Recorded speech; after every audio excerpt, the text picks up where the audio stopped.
Hey guys, the market is not too happy today. Our portfolio is at a new intraday low right now. We're going to be seeing what happened with the market. We're going to be looking at my entire portfolio, as well as a few stocks that have been getting really hit recently. One of the stocks we're going to look at is FICO. They are down 15% today after being down 10% the previous day. So is this stock a good buy the dip opportunity? What happened to them? We'll check them out. One analyst says that their market resilience and pricing power strategy justifies a buy rating at FICO. So we'll be looking at them a little later. So if you like this kind of stuff, please drop a like on the video for me. I'd appreciate that. My name is Nathan Robert. I just like being completely transparent. I do stock portfolio updates. I don't sell anything. I don't have a course book, Discord. There's no affiliate links in the description. All I'm doing is just giving my opinion on here. So anyway, let's get straight into the video. So here's our portfolio on the day. The only stock that is green is actually Google. They just had some AI presentation, and I guess it did please investors. That's the only stock green in our portfolio today. But here's our total percent change in every stock. I just like being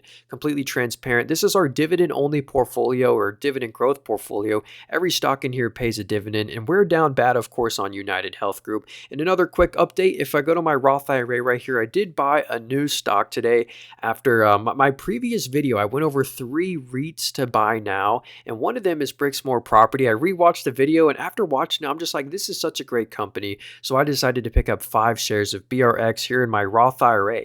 And they're a REIT, so holding that on my Roth IRA is a pretty smart idea. If you want to learn more about that company, check out my previous video. I'd appreciate that. And we can also look at our Moomoo portfolio on the day. So yeah, we'll look at FICO after this. But here's our main buy and hold portfolio. So once I buy a stock in here, I try and just never sell it. All time, we're up $2,600. But today, we are down 2.3%. So yikes, we're down on every single stock in here on the day, except for Perion Network down here. They kind of are an advertising stock, so they do what Google does. So I think that's why they're green, only because of Google. But yeah, today's not a great day to be into the market. So I think one of the main reasons the market is falling right now is because the US just auctioned some bonds off, and bonds are falling like crazy. So that means the yield is going up. So if you buy this, you get a really nice yield.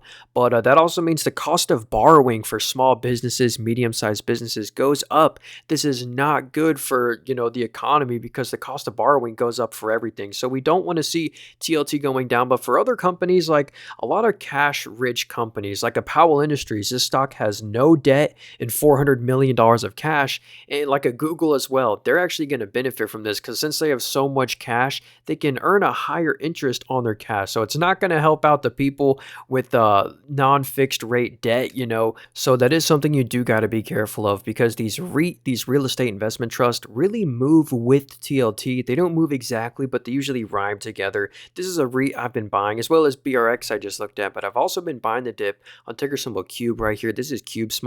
This is one where I think if we do go into recession, they will be doing pretty decent. They are as pure self-storage REIT. So all the real estate assets they own are self-storage, and they actually have a 5% dividend yield that is completely sustainable in my opinion. So I've kind of been loading the boat on this one. I've been dollar cost averaging into a stock. I recommend if you want to buy a stock, you should slowly dollar cost average into them. Don't spend all your money at once, but also lesson there, make sure you're dollar cost averaging into a high quality company, because yeah, you could dollar cost average like I did in this stock right here, but it doesn't matter if you're buying junk. So anyway, I want to show you a stock that I don't think is junk at all. I think this one's a potential good buy the dip opportunity right now. In the past 5 days, 5 days ago, this was a $2,200 stock. Now it's $1,700. So they got hit hard today. And I want to show you what I love about this company. The valuation's a little high. The TTM/PE is a 74. So that is a really expensive valuation, but they have so much pricing power with the little FICO score. Whenever you have a big ticket purchase, like you buy a car or a house, you pay a couple of dollars for your FICO score. But and who really cares if it goes from like $5 to $10 or even $20, $30? People don't really look at that. So FICO has a lot of pricing power. We can see the scores business is growing very nicely. It's up 25% from the previous year to 300 million. So that's pretty nice. They also have a software. The software isn't growing as much, like it's kind of flat since 2020, but it's cool that they do have a small software business. That's 40% of the business. It's not exactly, small, but check this out right here. If we look at the free cash flow, it's a pretty good company. They're definitely making free cash flow. The gross margins are an 82%, net margins at 33%. So you go spend $100 with FICO, 33 of those dollars are pure after-tax profit for the company. The net income is up 25% year over year. So yeah, look at that. The revenue is up 15, but the net income was up 25% year over year. So that actually means they're growing their net margins, yeah, with the pricing power. So they grew their margins 9% year over year, and it's expected to keep on getting better. We can kind of see this on the analyst expectations. They always beat on expectations as well, but the orange line, the net income, the EPS, which is the net income per share, is expected to just keep on growing. All right, so the only news I could find around FICO is this right here. It says they slid after a top federal official targeted them to lower mortgage origination costs. And they want to move it to replace the tri-merge credit scores to a bi-merge scores to reduce costs, something like that. They might want to phase out using FICO scores. I don't really know if that's all true and what's going to happen. So I think investors are just going to overly panic right now. So that one, they're on my watch list right now. I'm not pulling the trigger on them yet, but they're definitely on my watch list because this is a really cool company. They're a fintech. I love their score business. It makes sense. It has a lot of pricing power. And I think that's why the stock has performed so well. I mean, if we look at them since 2019, I mean, this stock was $400.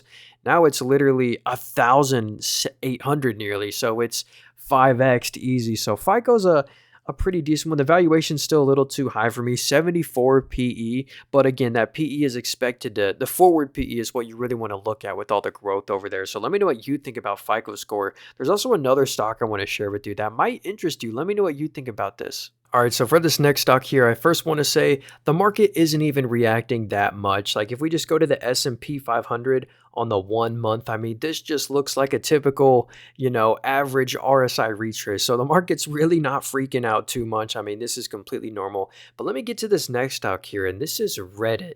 Now, I've gone over them a couple times on the channel, so sorry if I'm annoying you with this, but I honestly think under $100 a share, Reddit is a great buy. If you look at the market cap, this whole company is worth $17 billion, and they have $2 billion of cash on hand. So over 10%, so like 15% of the company of what you're paying right now. So like $13 of this company's stock price is just their net cash on hand.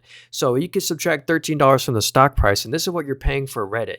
You're paying for a great growth company. And I will say the reason they're down 9% on the day, I will mention, is that Google is making a competitor to Reddit. A lot of people say Reddit is like the last real place on the internet, which I honestly kind of agree with. It's like one of the last real places, but Google is launching a competitor to Reddit where you're able to leave comments on like certain searches to help people answer questions. But anyway, that's kind of the bad news about Reddit. That's why they're down a dang 10% on the day. I'm red on my position now. I'll show you that after this. But here's what you're buying on Reddit. I love the growth here. Like, just forget the name Reddit, for example. The sales are up 61% year over year, 71% the previous quarter. And look at this balance sheet. Like I said, remember how I said they have $2 billion of cash and no debt? This is a monster balance sheet. So I'll just show you that right here. So check this out. They have $1.95 billion of cash. Look at how their cash just goes up every quarter. They're growing their cash pile. So they have $1.95 billion of cash. And look at the total debt here. The total debt says zero because they literally have zero debt. They're a debt-free company. And look, they're finally making EPS now. That negative $3 was their IPO pricing thing, but look at this. This is a profitable company now that's growing, 50% year over year. So anyway, that's why I think the risk reward on Reddit looks very fair. 15% of the market cap is cash, literally no debt, nice growth. So I hopefully this one will go back to $200 someday. I'm not too sure. Again, none of this is financial advice. I'm just on here giving my opinion. I'm just some college student. And here's our portfolio, by the way, our Webull account. We're down 1.8% on the day, but where is our position in this stock? So yeah, if we go to stocks we're down on, Reddit is now, we're now red on that position. We're now red on Reddit. So yeah, let me know what you thought about this video. If you would, please drop a like on the video for me. Oh, the market just closed. It's 401 right now. The market just closed. So check out my previous video up here. I think you'll really like it. 3 high dividend stocks I think you should buy now. I literally just bought this one right here, BRX. That's one of the stocks we go over in that video. So I think you'll like it. Let me know your honest thoughts in the comments. I'll make sure to reply to every comment. And please drop a like for me, and I'll see you in the next video.